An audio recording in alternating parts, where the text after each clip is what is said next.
네, 마켓 트렌드 시간으로 이어가도록 하겠습니다. 오늘은 교보증권영업부 윤여빈 팀장과 함께 하시죠. 어서 오십시오. 네, 안녕하십니까. 안녕하세요. 자, 이번 주부터 정리해 보도록 하겠습니다. 어떤 종목이 우리를 울게 하고 또 웃게 했을까요? 화면으로 먼저 확인해 보도록 하겠습니다. 자, 10종목 올라와 있습니다. 업종목에 HMM, 코스맥스, 카카오뱅크 올라와 있고요. 다운 종목에는 오리온과 아시아나항공, 이마트 올라와 있습니다.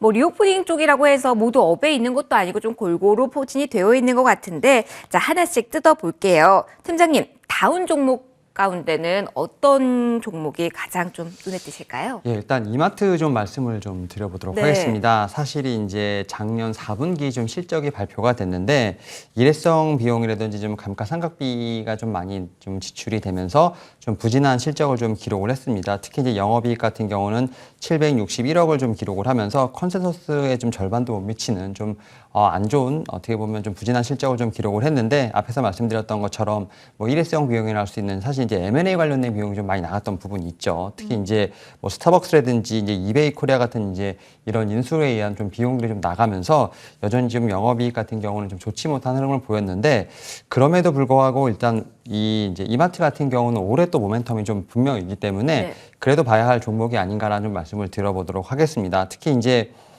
리오프닝 관련된 쪽으로서 사실 이제 이 회사 같은 경우도 상당히 지금 자신감을 좀 보여주고 있는데요. 그러니까 기존점의 어떤 성장률 가이던스를 좀 플러스로 좀 제시를 하면서 이제 오프라인 쪽에 이제 마트 쪽에서도 분명히 이제 좀 소비 촉진이 일어날 것이다라는 좀 그러한 가이던스를 좀 제시한 부분이 있고요. 특히 이제 또 이커머스 쪽에서도 분명히 이제 쓱닷컴부터 시작을 해서 여러 가지 좀 상장 이슈가 좀 있기 때문에 분명히 이마트 같은 경우는 우리가 말하는 좀 미호도 다시 한번 봐야 될 종목이 아닐까 생각을 하면서 저는 다운 종목에서 하나 좀 말씀을 드려봤습니다. 근데 리오프닝이 팀장님도 아시겠지만 이번 주에 계속 주목을 받았는데 이마트 포함해서 유통 섹터는 많이 못 움직였거든요. 이게 리오프닝에 대한 많은 수혜가 없어서인가요? 단순히 시장에서 주목을 못 받아서였을까요? 일단은 말씀하셨던 것처럼 리오프닝도 이제 섹터별로, 종목별로 상당히 좀 차별화가 나타나고 있는 부분이 있는데 일단은 좀 실적이 많이 망가진, 어떻게 보면 좀 이제 못했던, 우리가 코로나19 때문에 못했던 것들에 대한 좀 수요가 더 많이 일어날 것이다라는 기대감에 사실은 이제 과대낭폭이라든지 재무제표가 많이 안 좋은 쪽으로 사실은 좀 수급에 몰리고 있는 것 같고 특히 말씀하셨던 유통이나 이제 어떤 이마트 같은 이런 좀 업체들 같은 경우는 실적에 대한 부진감도 있지만 좀 말씀하셨던 것처럼 리오프닝과 왔을 때 좀 약간 피부에 체감이 와닿지 않는 약간 그러한 좀 체결 강도 때문인 것 같아요. 그래서 말씀하셨던 것처럼 좀 약간의 좀 선별적인 좀 작업은 있습니다만 그래도 오프라인 쪽에 있어서는 충분히 좀 이마트 같은 경우는 강점을 보일 수 있지 않을까 좀 생각을 하고 있습니다. 미워도 다시 한번이라는 코멘트 남겨주셨네요. 자, 업종목에서 이번에 추가적인 코멘트 들어볼게요. 어느 쪽 볼까요? 아마 이번 주 가장 얘기가 많이 나왔던 종목이 아닐까 싶습니다. HMM.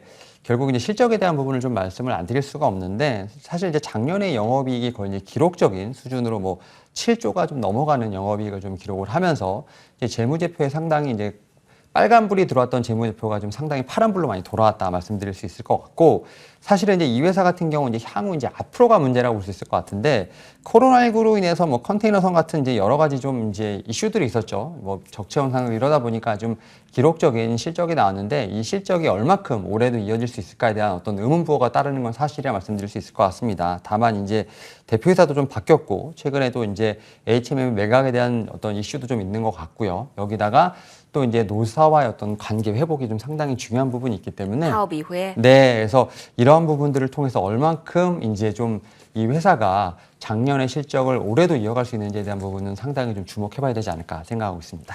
결국은 실적에 주목을 해야 되는 시점이 온 것 같습니다. 전반적으로 업앤다운 종목들 저희가 정리를 해봤고요.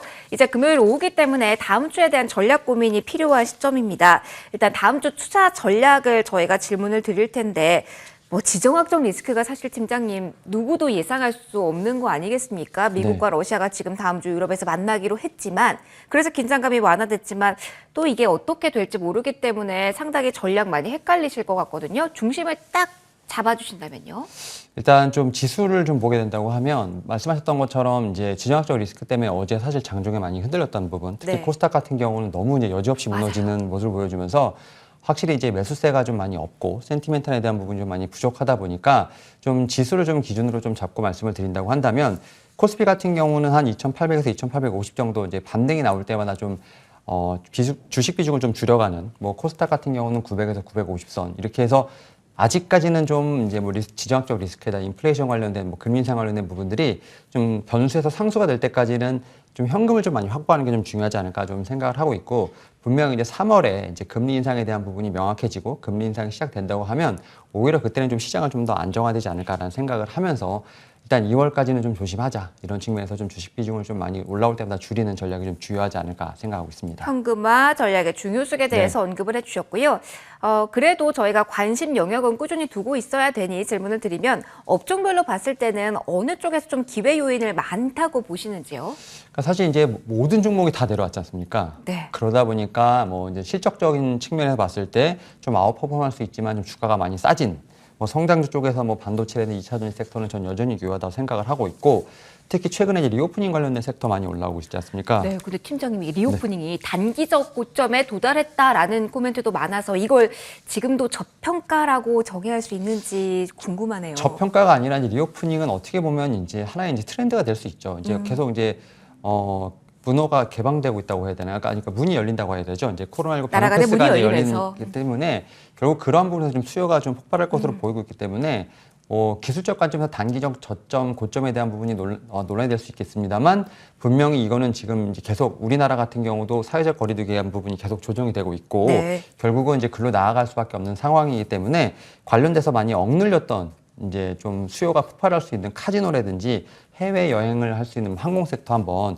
눈여겨보시는 게 어떨까 말씀을 드려보도록 하겠습니다. 네, 자, 요점 이야기해 주셨고요. 마지막으로 종목에 대한 이야기 들어볼게요. 어떤 종목 가장 유망하게 보시는지 가격 전략과 함께 좀 들어보도록 할까요, 팀장님? 일단 좀 반도체 쪽에서 다시 한번 좀 갖고 왔다 말씀을 드릴 수 있을 것 같고, 가격적인 메리트 중요한 구간이고요. 네, 역시. 지금 거의 다 내려왔습니다. 거의 다 내려왔고, 이제 원익 IPS라는 종목을 좀 말씀을 드려볼게요. 사실 이 종목 같은 경우는 작년에 이렇게 실적이 좋지 못했습니다. 특히 이제 반도체라든지 디스플레이 부분이 좀 좋지 못했는데, 결국 이 종목도 실적의 터닝 어라운드가 좀 예상되는 종목이라고 말씀드릴 수 있을 것 같습니다. 특히 이제 올해 SK하이닉스라든지 삼성전자에 좀 어떻게 보면 투자 관련된 부분에서 분명히 모멘텀이 있지 않을까 좀 생각을 하고 있고, 특히 SK하이닉스 같은 경우는 클린룸 투자가 좀 마무리가 되면서 월 한 3만 장 수준의 디램 장비 투자가 좀 집행될 것으로 보이겠고, 삼성전자 같은 경우는 P2라든지 시안 공장에 월 4만 대 수준의 어떤 낸드 투자가 좀 집중될 것으로 보이기 때문에 거기서 동사의 수혜는 분명히 예상된다 말씀드릴 수 있을 것 같고, 특히 이러한 부분을 통해서 동사 같은 경우는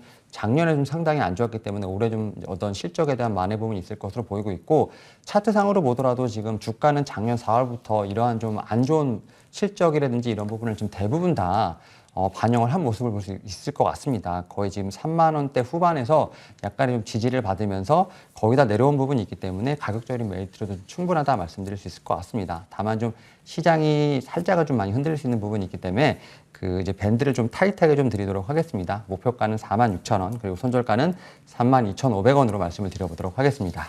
그러면 반도체가 많이 빠진 구간이기는 한데 당분간은 현금화 전략을 말씀해 주셨으니까 좀 질문을 드려보면 그래도 지금 구간에서는 뭐 전략 매수는 아니더라도 조금씩은 그래도 매집을 해야 되는 주식이 원익 IPS라고 보실까요? 그러니까 이제 사실 지금 가져가야 될 그런 종목들이 있지 않습니까? 네. 어떻게 보면 이제 현금화를 하지만 현금화를 할 수 없는 좀 물려있는 종목들. 근데 저는 이제 반도체 같이 이제 실적이 좀 맞춰주는 종목들 같은 경우는 오히려 그냥 더 추가 매수라든지 지금 보기에도 좀 충분히 심적으로 편안하게 가져갈 수 있지 않나 생각을 하면서 저는 이제 반도체에 대한 어떤 매수 의견을 좀 드리도록 하겠습니다. 역시 실적 키워드로 또 한 번 강조해 주셨네요.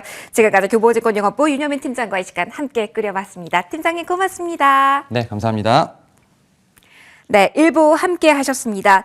그래도 코스피가 지금 소폭이지만 상승 전환에 성공했습니다. 2740선에서 움직이고 있는데요. 금요일이란 만큼 이 막판 변동성 커질 수 있다는 부분 저희 2부와 함께 하시면서 꼼꼼히 체크해 가셨으면 좋겠습니다. 주말 잘 보내시고요. 다음 주에 저는 다시 인사드리겠습니다. 고맙습니다.